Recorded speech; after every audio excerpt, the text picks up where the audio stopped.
2024 সালে আমেরিকার মেমফিসের আকাশ থেকে বাংলাদেশের পতাকা হাতে 12,000 কিলোমিটার উচ্চতা থেকে জাম্প করে গিনেস ওয়ার্ল্ড রেকর্ডসের greatest distance free fall with a flag record অর্জন করে ভূয়সী প্রশংসা পাওয়া সেই আশিক চৌধুরীর কথা নিশ্চয়ই মনে আছে। আরও একবার দেশব্যাপী প্রশংসায় ভাসলেন সেই আশিক চৌধুরী। তবে এবার স্কাই ডাইভ নয়, সম্প্রতি বাংলাদেশ বিনিয়োগ উন্নয়ন কর্তৃপক্ষের নতুন চেয়ারম্যান হিসেবে নিয়োগ পেয়েছেন আশিক চৌধুরী। নিয়োগের পরপরই তার গতিশীল নেতৃত্ব, স্পষ্টভাষী বক্তব্য ও প্রযুক্তি নির্ভর বিনিয়োগ পরিকল্পনা দেশ জুড়ে আলোচনার কেন্দ্রবিন্দুতে পরিণত করেছে তাকে। রাজনৈতিক অঙ্গন থেকে শুরু করে সাধারণ মানুষ পর্যন্ত এখন একটাই প্রশ্ন, কে এই আশিক চৌধুরী?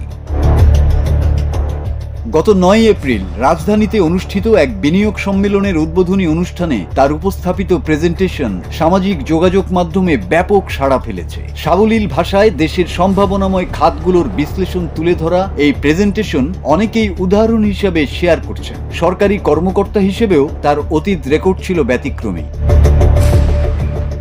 আশিক চৌধুরীর বাড়ি চাঁদপুরে, তবে বাবার চাকরির কারণে তার বেড়ে ওঠা যশোরে। তিনি সিলেট ক্যাডেট কলেজ থেকে এসএসসি ও এইচএসসি সম্পন্ন করে ভর্তি হন ঢাকা বিশ্ববিদ্যালয়ের ব্যবসায় প্রশাসন ইনস্টিটিউট। 2007 সালে স্নাতক শেষ করেই দেশের একটি বেসরকারি আর্থিক প্রতিষ্ঠানে যোগ দেন। 2011 সাল পর্যন্ত সেই প্রতিষ্ঠানেই কর্মরত ছিলেন। পরবর্তীতে তিনি উচ্চশিক্ষার জন্য যুক্তরাজ্যে পাড়ি জমান এবং সেখান থেকেই আন্তর্জাতিক ক্যারিয়ারের নতুন অধ্যায় শুরু করেন।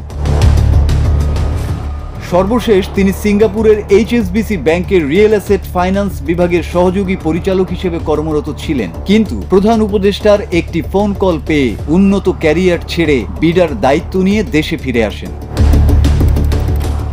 আশিক চৌধুরী এখন শুধু একজন আমলা নন, বরং তার অভিজ্ঞতা, আন্তর্জাতিক সংযোগ এবং দেশপ্রেম আজ তাকে দেশের বিনিয়োগ বান্ধব পরিবেশ গড়ে তুলতে অন্যতম চালিকা শক্তিতে পরিণত করেছে। দেশের ভবিষ্যৎ বিনির্মাণে যেসব মেধাবী তরুণরা ভূমিকা রাখতে চান, তাদের জন্য অনুপ্রেরণার নাম এখন আশিক চৌধুরী, যিনি দক্ষতা, স্বচ্ছতা ও ভবিষ্যৎমুখী চিন্তার মাধ্যমে বদলে দিতে চান দেশের বিনিয়োগ খাতকে। মাসুদ হাসান, বাংলা টিভি।